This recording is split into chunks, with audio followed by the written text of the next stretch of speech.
दुनिया में LNG gas पैदा करने वाले दूसरे बड़े मुल्क कतर ने अपनी गैस की मुकम्मल पैदावार बंद कर दी है और वजह है आबनाए हुर्मुज की बंदिश और ईरानी हमले। लेकिन इस बड़ी मुश्किल में पाकिस्तान के लिए एक बहुत बड़ी अपॉर्चुनिटी है। अब इस बंदिश से सबसे ज्यादा पाकिस्तान हर्ट हो रहा है क्योंकि हम अपनी इंपोर्टेड गैस का 95% कतर से इंपोर्ट करते हैं।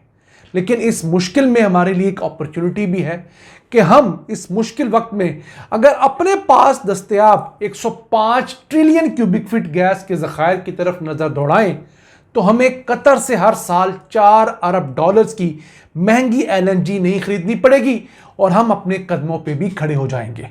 अस्सलाम वालेकुम व्यूअर्स, मैं हूं आपका होस्ट अब्दुर्रहमान। चूंकि जंग जारी है, इस वजह से कतर ने अपनी पैदावार मुकम्मल तौर पे बंद कर दी है और कतर दुनिया के अंदर एलएनजी पैदा करने वाला दूसरा बड़ा मुल्क है। सबसे बड़ा मुल्क अमेरिका है। अमेरिका की सालाना एलएनजी की पैदावार तकरीबन 90 मिलियन टन है, जबकि कतर की एलएनजी की पैदावार 80 मिलियन टन है। ऑस्ट्रेलिया भी इसी के करीब आता है। तो पाकिस्तान हर साल कतर से 9 से 10 मिलियन टन गैस खरीदता है। अब अगर आपको बताएं कतर हर साल कितनी एलएनजी एक्सपोर्ट करता है, तो कतर हर साल तकरीबन 3.8 ट्रिलियन क्यूबिक फीट की एलएनजी एक्सपोर्ट करता है। यानी जितनी गैस पाकिस्तान एक साल के अंदर अपने तमाम गैस फील्ड से हासिल करता है वो 1.1 ट्रिलियन क्यूबिक फीट है। उससे 3 गुना ज्यादा गैस कतर सिर्फ एक्सपोर्ट करता है और 70 अरब डॉलर्स हर साल सिर्फ गैस के एक्सपोर्ट से कमाता है। अगर तेल वगैरह के उसके एक्सपोर्ट डालें तो तकरीबन 120 बिलियन डॉलर्स कतर वहां से कमाता है। इसी वजह से वो अमीर मुल्क है। और हमारे क्या हालात हैं? हमें सन 2012 से अमेरिका ने बता रखा है कि हमारे पास 105 trillion cubic feet shell gas के वो ज़खायर हैं जो निकाले जा सकते हैं। उनकी बात नहीं हो रही जो नहीं निकाले जा सकते, उनकी मिकदार तो शायद 10,000 ट्रिलियन क्यूबिक फीट से ज़्यादा है। लेकिन आज की मौजूदा टेक्नोलॉजी के होते हुए हम 105 ट्रिलियन क्यूबिक फीट गैस के ज़खायर निकाल सकते हैं। बदकिस्मती से आज 14 साल हो गए हैं, हमने एक वो कुआं नहीं खोदा जिसे शेल गैस के लिए खोदा जाता है। मुकम्मल नहीं कर पाए। 1-2 कोशिशें हुई लेकिन वो नीम दिली से की गई। तो अब हमारे पास गोल्डन अपॉर्चुनिटी है। कतर ने हमारे समेत दुनिया भर के मुल्कों की गैस बंद कर दी है और ये कानून का उस कॉन्ट्रैक्ट का हिस्सा होता है। इसी का बहाना बना के हम फ्यूचर में कतर से माफ़ी मांग लें कि जनाब हमने आपसे गैस नहीं लेनी। पहला नुकसान हमें ये होगा कि हमारी जो 35% गैस है सिस्टम से निकल जाएगी। अब हम लोग एक साल के अंदर तकरीबन कोई 500 billion cubic feet gas Qatar से इंपोर्ट करते हैं।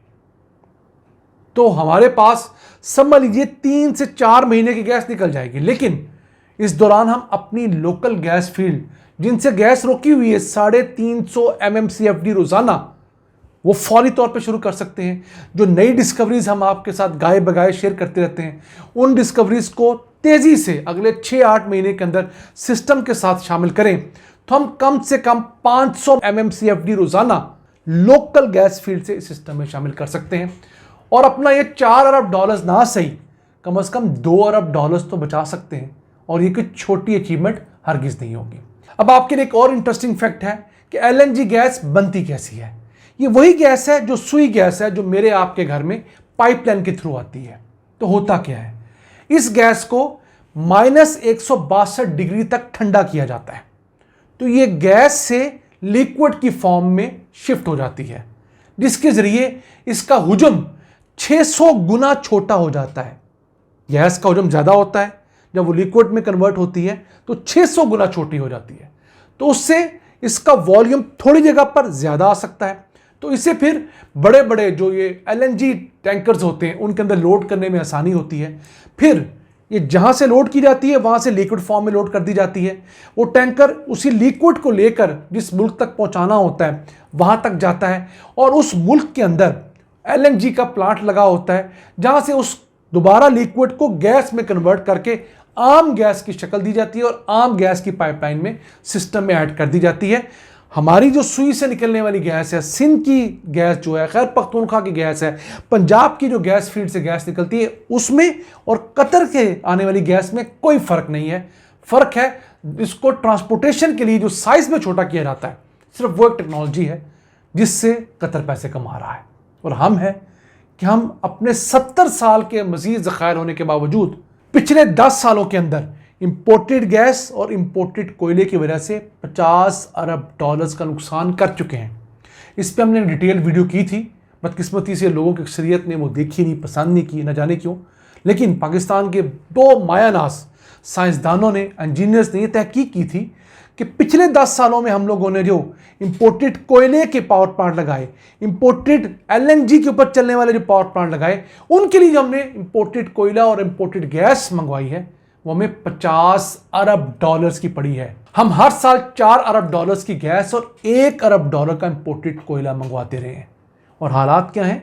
हमारे पास 175 अरब टन कोयले के ज़खायर हैं और इसके साथ साथ 105 ट्रिलियन क्यूबिक फीट सिर्फ शेल गैस के ज़खायर हैं।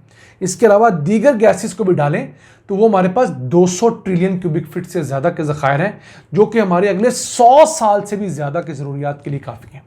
उन 100 सालों में दुनिया में क्या नई टेक्नोलॉजी आती है, और हमारे तो उस वक्त तक शायद पोते भी इस दुनिया से गुजर गए हों, लेकिन हम लोगों ने कुछ नहीं किया। अब भी वक्त है हम जागें और इस अहम टेक्नोलॉजी से फ़ायदा उठाएं, अपने मुल्क को कदमों पे खड़ा करें और पाकिस्तान के लिए एक बेहतर फ्यूचर जो है उसकी राह हमवार करें। हमने इस पर डिटेल वीडियो बना रखी है, स्क्रीन पे आप उसका थंबनेल देख रहे होंगे। इस लिंक पे जाएंगे तो आपको वीडियो मिल जाएगी और उम्मीद करते हैं कि आप वो वीडियो देखने के बाद हमें ज़रूर फीडबैक देंगे।